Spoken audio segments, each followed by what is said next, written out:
ముడుపులు అవి ఇవి ఉంటాయి నిజమేనా? అది పాత రోజుల్లో, ఇప్పుడు కాదు. ఇప్పుడు లేదు. ట్రాన్స్పరెన్సీ ఉందా? 100% పూర్తిగా 100% ట్రాన్స్పరెన్సీ ఉంది. వన్ మోర్ థింగ్ అండి, ఈ రోజు పూర్తిగా కూడా స్టేటస్ అంతా ఒక ప్లేయర్ ఆడింది పూర్తిగా ఆన్లైన్ లో పెడుతున్నాం. ప్లేయర్ పర్ఫార్మెన్స్ వన్ దాంట్లో ఉంది. ప్లస్ క్రికెట్ ని 24/7 అందరు వాచ్ చేస్తుంటారు. ప్లస్ ప్లేయర్ ఎంత ఆడుతున్నారు, పేరెంట్ బయట అంతకంటే ఎక్కువ ఆడుతున్నారు ఇక్కడ క్రికెట్. 24/7 సీరియస్ గా ప్లేయర్ ఆడుతుంటే కోచ్ ఏదైతే చెప్తుంటాడో, కోచ్ కంటే ఎక్కువ ప్లేయర్ పేరెంట్ వచ్చేసి నువ్వు అట్లా ఆడు ఇట్లా ఆడని చెప్తుంటారు. కోచ్కి తెలుసా, వాళ్ళకి తెలుసా. అందుకని నేను ప్లేయర్స్ అందరికి ఒకటే చెప్తా, మీరు గ్రౌండ్ లో ఆడేటప్పుడు మీ పేరెంట్స్ రానియకండి అని చెప్పి వాళ్ళు వచ్చి పాడి చేస్తున్నారు. సో ఏ చిన్న తప్పిదం జరిగినా పేరెంట్స్ ఎవరు ఒప్పుకోరండి, కోర్టుకు వెళ్తారు, ఇవన్నీ ఇష్యూస్ జరుగుతూ ఉంటాయి. సో ట్రాన్స్పరెన్సీ 100% ఉంది. తప్పులు జరగట్లేదు. ఎవరికైనా తప్పు జరిగినట్టు తెలిస్తే నా దృష్టికి తీసుకురండి, ఖచ్చితంగా దాన్ని మేము సర్దిద్దుకుంటాం, వాళ్ళపైన బ్యాన్ పెడతాం. నేను గెలిచిన ఫస్ట్ రోజే చెప్పాను, ఎవరైనా ప్లేయర్ కానీ పేరెంట్ కానీ ఎవరైనా కోచ్ కానీ మాల్ ప్రాక్టీసెస్ చేసినట్టు కానీ డబ్బులు తీసుకున్నట్టు కానీ నిరూపణ జరిగితే వాళ్ళని 3 years బ్యాన్ చేస్తామని చెప్పాను. దాని మీద మాట మీద ఉన్నాం. ఒక 2-3 ప్లేయర్ని బ్యాన్ కూడా చేశాం. మీరు ఇలా అనర్గళంగా మాట్లాడేస్తున్నారు, ఏం అడిగితే చెప్పేస్తున్నారు. ఏం సార్ ఫ్యూచర్లో పొలిటికల్ అంబిషన్ ఉందా మీకు? MLA, MP, minister? క్రికెట్ అంటే పిచ్చి అండి, స్పోర్ట్స్ అంటే పిచ్చి. నాకు పొలిటికల్గా చాలా అవకాశాలు కూడా ఉండింది, కానీ నా లైన్ అది కాదని నేను తీసుకోలేదు. నాకు బిజినెస్ అండ్ స్పోర్ట్స్ రెండే ఇంట్రెస్ట్. నా లైన్ చాలా క్లియర్. ఎస్, కొంతమంది పొలిటికల్ పర్సన్స్కి నేను దగ్గరగా కలిసి పనిచేశాను, వారికి బ్యాక్ అండ్ సపోర్ట్ చేశాను, కాదనట్లేదు. బట్ నేను పొలిటికల్గా ఎప్పుడు రాదలుచుకోలేదు. నా లైఫ్లో పొలిటికల్గా వచ్చేదానికి అవకాశమే లేదు. ఎందుకంటే పొలిటీషియన్స్ చాలా దగ్గరికి చూశాను, వాళ్ళకి పడే కష్టం అండి. ఒకసారి ఒక మంచి పొలిటీషియన్, పెద్ద పొలిటీషియన్ నేను చెప్పాను, అన్నా నువ్వు పడ్డే కష్టం బిజినెస్లో వచ్చుంటే అంబానీని మించిపోతుంటివి నువ్వు. సీరియస్గా అంత కష్టపడతారు, ఎంత చేసినప్పటికీ వాళ్ళకి నెగిటివ్ ట్రోలింగ్, తిట్లు అవన్నీ. ఇక్కడ నేనున్నానండి, నాకు ఒక రెస్పెక్టబుల్ పొజిషన్లో ఉన్నా. నన్ను ఎక్కడైనా తప్పు జరిగితే ట్రోలింగ్ చేస్తారు తప్ప రోజు ఏకవచంలో తిట్టడాలు అవన్నీ ఉండవు. కానీ పొలిటీషియన్ ఎవ్రీ డే తిట్టించుకుంటారు, తప్పదు. ఎవరు రాత్రి 11 తర్వాత ఫోన్ వచ్చిందంటే వాళ్ళ బూతులు వినలేక పరిస్థితి ఉంటే ఉండదు. అందుకంటే నేను పాలిటిక్స్ పోదలుచుకోలేదు. ప్రశాంతంగా ఉన్నా, ఎక్కడ పోయినా రెస్పెక్టబుల్ పొజిషన్ ఉంది.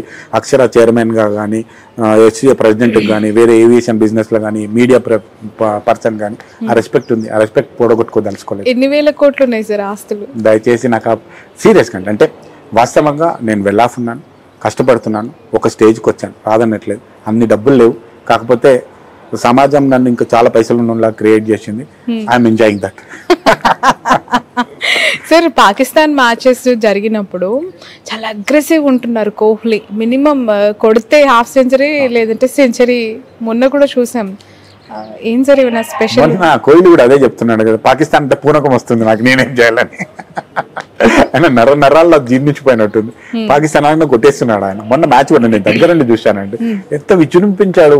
అసలు వేరే వాళ్ళకి ఛాన్స్ ఇవ్వట్లేదు, మస్తు ఆడుతున్నాడు. రియల్ గా కోహ్లీ లాంటి వాళ్ళు ఎప్పుడు మనకు ఒకరు ఉన్నారు. ప్రెసిడెంట్ గా మీరు ఇప్పుడు ఇండియాలో ఎక్కడ ఏ మ్యాచ్ జరిగినా కూడా మీకు ఫ్రీ యాక్సెస్ ఇన్విటేషన్ ఉంటుందా, లేదంటే మీరు కోరుకొని వెళ్లాల్సిందే? ఆ ప్రెసిడెంట్కి, సెక్రటరీకి ఇద్దరికి కొన్ని ప్రివిలేజెస్ ఉంటాయండి. ఆల్ స్టేట్ ప్రెసిడెంట్, సెక్రటరీలకు మాకు ఏ మ్యాచ్ కున్నా మాకు ఇన్విటేషన్ ఉంటుంది ఖచ్చితంగా బై ఫాల్ట్. అది కాకుండా మాకు ఒక బీసీసీ ఒక ప్రెసిడెంట్ కార్డు, సెక్రటరీ కార్డు ఇస్తారు. ఆ కార్డు తీసుకొని మేము ఏ స్టేడియం, ఇండియాలో మాత్రం ఏ స్టేడియం ఏ మ్యాచ్ కన్నా వెళ్ళొచ్చు. ఇండియాలో ఉన్న ఏ మ్యాచ్ కైనా, ఇండియా పాకిస్తాన్, ఇండియాలో ఏ మ్యాచ్ జరిగినా మాకు అంటే బీసీసీ లాంజ్, ఒక లాంజ్ క్రియేట్ చేస్తారు. ఇక్కడ కూడా మనం హైదరాబాద్ మ్యాచ్ ఉన్నప్పటికీ బీసీసీ లాంజ్ ఒకటి పెడతాం. ఏ స్టేట్ ప్రెసిడెంట్, సెక్రటరీ వచ్చినా వాళ్ళని మనం వెల్కమ్ చేస్తాం. వాళ్ళకి సంబంధించిన హాస్పిటాలిటీ, మేము ఆ స్టేడియంకి వచ్చినప్పుడు మమ్మల్ని వాళ్ళు రిసీవ్ చేసుకొని రెస్పెక్ట్ చేస్తారు. అట్లాగే ఏ స్టేట్ సంబంధించిన ప్రెసిడెంట్, సెక్రటరీ వస్తే మేము వాళ్ళని రిసీవ్ చేసుకుంటాం. అంతేకాకుండా ఇన్ కేసు మేము ఏమైనా ఫ్యామిలీ వెళ్తున్నాం అనుకోండి, నా ఫ్యామిలీ ఫ్రెండ్స్తో పెద్దగా ఎంకరేజ్ చేయరు. ఫ్యామిలీ వెళ్తే నేను నా ఫ్యామిలీతో వస్తున్నా అంటే వాళ్ళు కూడా నాకు ఏదైతే హాస్పిటాలిటీ ఇస్తారో ఆ లెవెల్ హాస్పిటాలిటీ ఫ్యామిలీ వరకు ఇస్తారు. సరే, ఒక ఫ్యామిలీ సరదాగా టికెట్స్ బుక్ చేసుకొని మ్యాచ్ చూడాలనుకోండి, మ్యాచ్కి ఎన్ని రోజుల ముందు మీరు ఓపెన్ చేస్తారు? ఏ సైట్స్లలో ఉంటాయి? అసలు ప్రాసెస్ ఏంటి? కళ్ళు మూసి తెరిచేలోపు అవి అయిపోతున్నాయి అంటున్నారు, అది ఎలా జరుగుతుంది? మీకు ట్రిక్ ఏంటో చెప్పండి సార్. దీనికి లాస్ట్ టైం కూడా ఎవరు అడిగితే నేను కూడా సేమ్ ప్రాసెస్ ఒకటి ఎక్స్ప్లెయిన్ చేశాను. కంపేర్ తప్ప అయి ఉండొచ్చు, అయినప్పటికీ చెప్తున్నా. అమెరికా వీసా కోసం స్లాట్స్ ఓపెన్ చేసినప్పుడు 2 నిమిషాల్లో వెళ్ళిపోతాయి.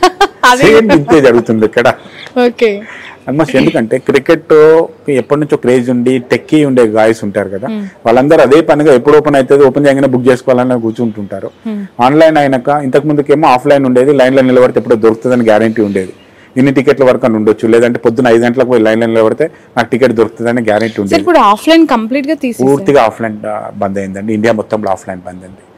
టికెట్ ఆన్లైన్లో బుక్ చేసుకున్న తర్వాత టికెట్ డిస్ట్రిబ్యూషన్ అనేది ప్రింట్ చేసి ఇస్తాము, బట్ ఆఫ్లైన్లో వెళ్ళి ఒక టికెట్ కొనుక్కోవడం లేదు. సో ఎలా నేను ఒకవేళ బుక్ చేసుకోవాలంటే ఎందులో ఆన్లైన్లో సైట్ ఓపెన్ అయినప్పుడు ఇప్పుడు ఏంటంటే Paytm site, SRS site, Paytm సైట్లో మేము లింక్స్ పంపిస్తాం.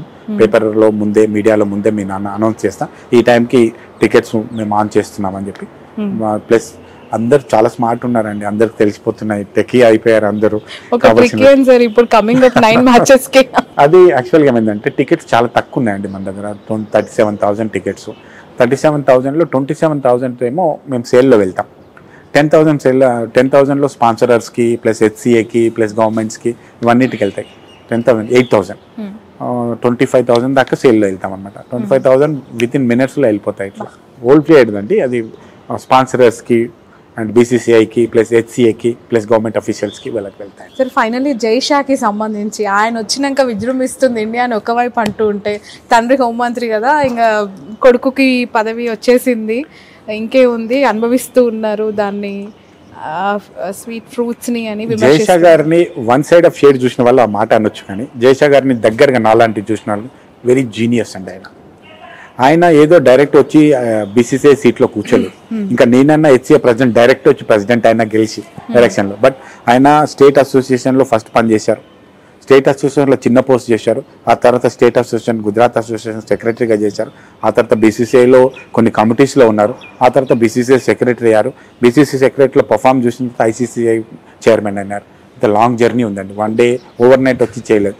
అంతేకాకుండా అమిత్ షా కొడుకు కొన్ని అడ్వాంటేజ్ ఉండొచ్చు, కాదన్ను, బట్ ఎఫిషియన్సీ లేకపోతే ఎవరు ఉండరండి. చాలామంది పొలిటికల్ లీడర్ని కూడా చూసాం మనం, సీట్లో వాళ్ళు కూర్చుంటుండొచ్చు కాకపోతే సీటు నిభాయించింది ఎవరు లేరు.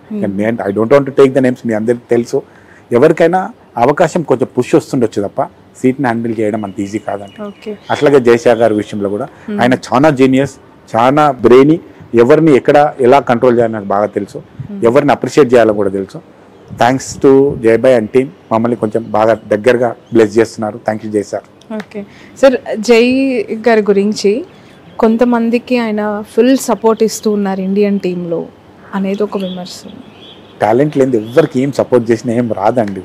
సింపుల్గా చెప్తున్నాను, గవాస్కర్ కొడుకు క్రికెటర్ ఎందుకు అవ్వలేడు? గవాస్కర్ని కాదని చేసే రోజులు ఎవరు లేవు కదా, రైట్? జైషా ఫ్యామిలీ నుంచి ఎవరైనా క్రికెటర్ వచ్చారా? ఇన్ కేస్ మీరు అట్లా అనుకుంటే జైషా ఫ్యామిలీ నుంచి ఎవరినో కొంత తెచ్చి ఆడించవచ్చు కదా, ఎవరిని చేయలేదు. ఎస్, ఎక్కడో దగ్గర ఎవరు మంచిగా ఆడుతున్న ప్లేయర్ని ఆయన అప్రిషియేట్ చేస్తుండొచ్చు కదా. ఇప్పుడు కోహ్లీ గారు బాగా ఆడుతున్నారు, ఆయనను అప్రిషియేట్ చేస్తుండొచ్చు, జైషా మనిషి అని చెప్పలేము కదా, అట్లా జరుగుతుండొచ్చు. కానీ టాలెంట్ లేకుండా ఎవరు ఏమి చేయలేరు. మీరు అన్ని చెప్పారు సార్, ఈ ఇంటర్వ్యూ క్లోజ్ చేయాలంటే మీరు ఆ బుర్కా వేసుకున్న ఫోటోలు ఇవ్వాల్సిందే కెమెరా ముందు. నేనైతే ఫోటోలు ఇప్పుడైతే ప్రెసెంట్ నా దగ్గర లేవు, మీరు ఇస్తా ఉన్నారు. నేనేమంటున్నా, పేర్లు కూడా సార్, ఇద్దరు పేర్లు చెప్పాను. నెక్స్ట్ టైం మ్యాచ్ జరిగేటప్పుడు, నెక్స్ట్ టైం మ్యాచ్లకు ఖచ్చితంగా వాళ్ళు జరుగుతారు, వాళ్ళతో సెల్ఫీ తీసుకొని నేను పంపిస్తాను. It's my promise. నెక్స్ట్ ఇప్పుడు మ్యాచ్ లో వాళ్ళు వస్తారు, నేను కావాలని సెల్ఫీ తీసుకుంటా, పంపిస్తా. It's my promise. ఇక్కడ కోహ్లీ, విరాట్, మన ధోనివి ఇప్పుడు ఐపీఎల్ లో ఆ రెండు, చెన్నై మ్యాచ్ లేదు మనకు, ఆర్సీబీ మ్యాచ్ లేదు. మేబీ వాళ్ళు ప్లే ఆఫ్ మ్యాచ్ ఖచ్చితంగా వస్తారనుకుంటే, ఏదో ఒక టీం వస్తుంది అప్పుడు వస్తారనుకుంటా. చార్మినార్ లో వాళ్ళు వెళ్ళే రెస్టారెంట్ పేరు ఏం సార్? పిస్తా హౌస్ లో వాళ్ళు హలీం ఇంట్రెస్ట్ చూపిస్తారు. అంటే ఒక రెస్టారెంట్ అని కాదు, గల్లీలో ఉండే స్ట్రీట్ ఫుడ్, బండి మీద ఉండే ఫుడ్ ఉంటుంది కదా, అది బాగా ఇంట్రెస్ట్. ఏ గేట్ నుంచి వెళ్తుంటారు సార్ మా ఊరు?